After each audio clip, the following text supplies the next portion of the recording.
Strangely enough, being diagnosed with cancer was not the most horrific event in my life. After getting over the initial shock of being told that I had 4 to 6 months to live, being the true shopaholic that I am, I decided that would be a perfect opportunity to shop until I dropped, literally. After all, I was not going to be the one to have to pay those bills.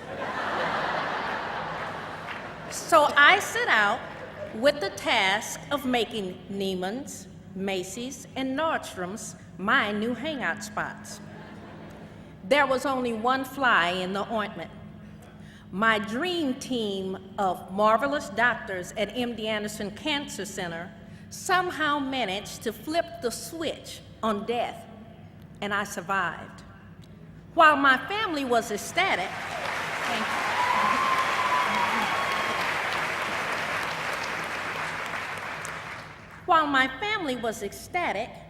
I was somewhat dubious about the turn of events. So I'm alive, but I'm going to jail because I cannot pay for all this stuff.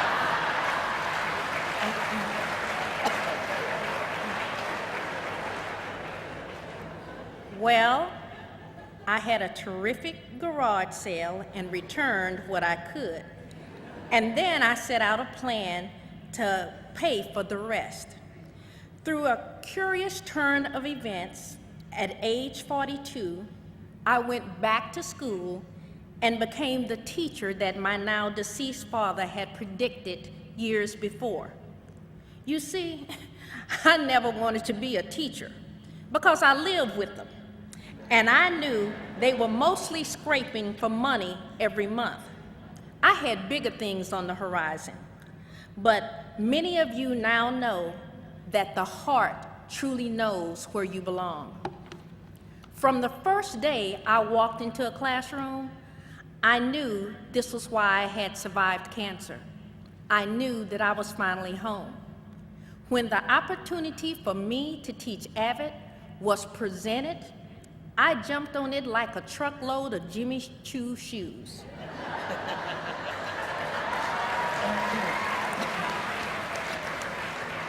After my experience in the corporate world, I knew that many of the inner city students I taught would never have the chance to go to college unless some serious intervention took place. The AVID program empowered me and provided me the opportunity to make a difference in their lives. You see, all those corporate connections and trainings in sales and public speaking prepared me to be a voice for my students. I've been able to take them on various college campuses in the Houston area. It's a beautiful sight to see a child blossom right before your eyes. Many of my students thought that they were doomed to the generational curses that had plagued many of their families for years. Drugs, teenage pregnancies, and low-salary jobs would no longer be the future for them. As part of the writing required in AVID, my students share their lives with me. I've read about their fears, their disappointments, and I read about dying dreams. But now their papers have a new tone. I read about goals of becoming a valedictorian, even though previously some were C&D students. I read stories about graduation day, and yes, they even tell me about that black Range Rover that they're gonna buy for me when they finish medical school. Wow, medical school. No, not when they make it to the NBA or when their first album drops, but when they begin a career which saves lives. The reward I feel in my heart is immeasurable. My students often call me a star because of the MD Anderson television commercial in which I am featured. I tell them real stars get a check.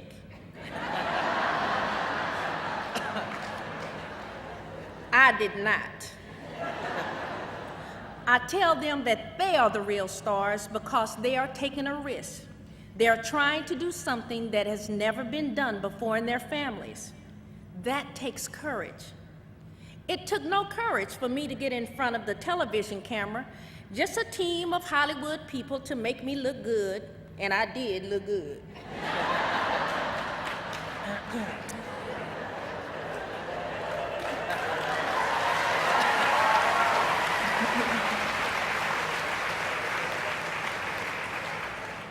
Being an AVID teacher has not been a road for me, an easy road for me.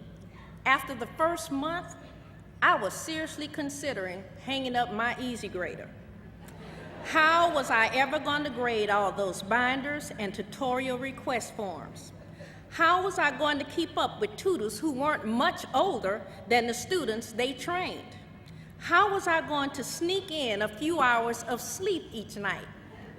When things really got bad, I would send off a long and somewhat hot email to my district director, Julie Sanders, giving her a good piece of my mind about all this stuff I had to do. Julie, in her infinite wisdom, there's a reason why she's district director, would simply reply in her email, "Breathe, Jackie." And I did.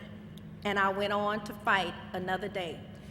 Julie Sanders and her husband braved the weather this morning and drove all the way from Houston to be here to support me today. So Julie, these are for you.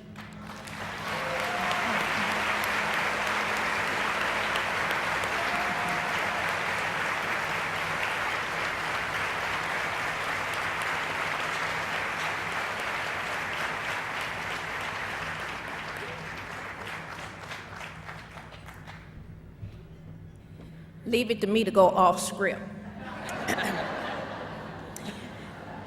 This is my moment of fame. I'm gonna use all of it.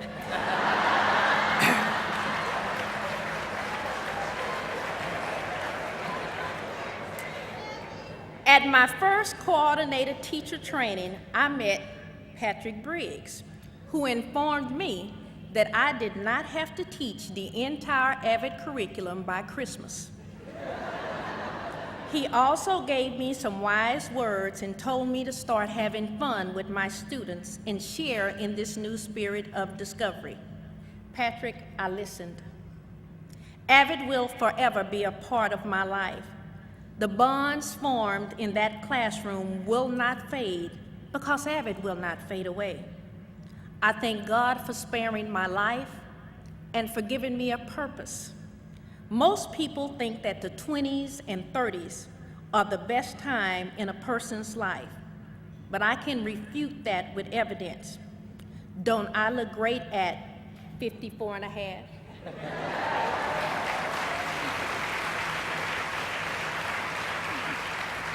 Well, that is because I have a fountain of youth in my classroom, my AVID students. Thank you.